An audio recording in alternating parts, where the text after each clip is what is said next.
Mahkamah Konstitusi menerima kesimpulan sidang sengketa atau PHPU Pilpres 2024 pada hari ini. Kesimpulan sidang diserahkan oleh seluruh pihak yang terlibat dalam sengketa.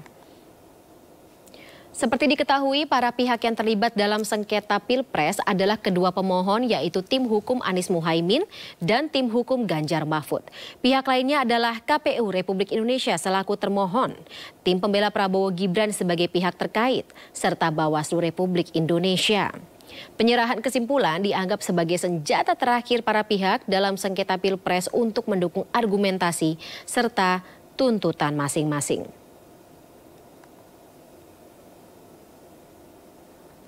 Pemirsa, Mahkamah Konstitusi telah selesai melaksanakan sidang pemeriksaan untuk permohonan Anies Muhaimin dan Ganjar Mahfud terkait sengketa Pilpres 2024.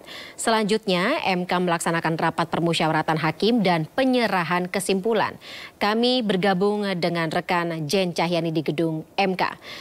Baik, Jen, rapat dari para majelis hakim Mahkamah Konstitusi apakah masih berlangsung dan apakah rencananya putusan akan dilaksanakan atau disampaikan hari ini pukul berapa?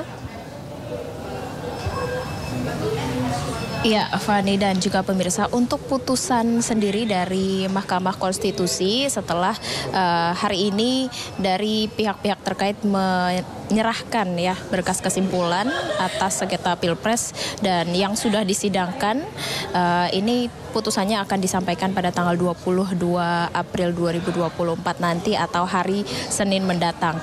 Dan hari ini untuk pihak-pihak terkait sudah menyerahkan berkas kesimpulan, diantaranya tadi ada yang pertama datang ada tim dari Ganjar Mahfud, yakni tim hukum.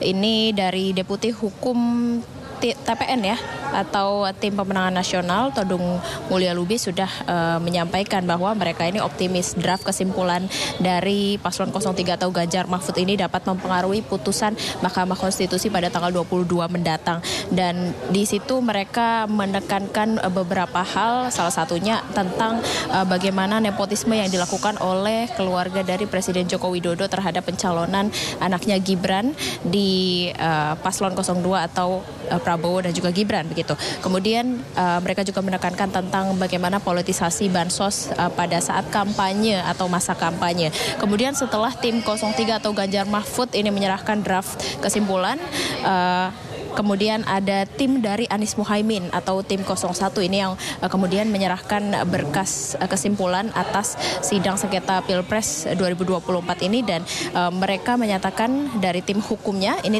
ketua tim hukum Timnas Amin, Ari Yusuf Amir, mengatakan bahwa mereka membawa 35 bukti tambahan, yakni draft di dalam draft kesimpulan tersebut, dan mereka yakin bahwa MK nantinya akan mengabulkan gugatan yang diajukan oleh tim 03 dan juga tim 01. Kemudian untuk pihak-pihak terkait, yakni pihak 02 atau Prabowo Gibran juga tadi sudah datang dan menyerahkan draft kesimpulannya.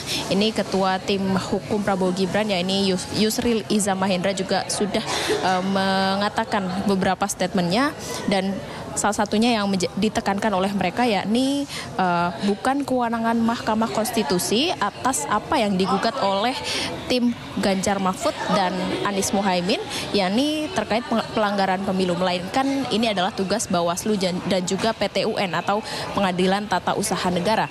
Kemudian tadi setelah tim terkait atau tim 02 Prabowo Gibran menyerahkan, kemudian ada dari tim KPU ya yang datang dan diwakili oleh Komisioner KPU Muhammad Afifuddin, dan mereka menyatakan bahwa mereka membawa alat bukti tambahan di sini.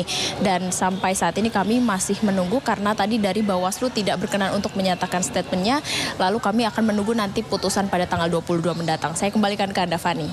Baik, menarik tampaknya membutuhkan waktu sekitar 1 minggu tentunya untuk membuat sebuah putusan yang akan berdampak langsung pada nasib Indonesia ke depannya. Terima kasih sebelumnya Jen Cahyani atas informasinya yang saat ini bertugas di gedung Mahkamah Konstitusi. Selamat kembali bertugas.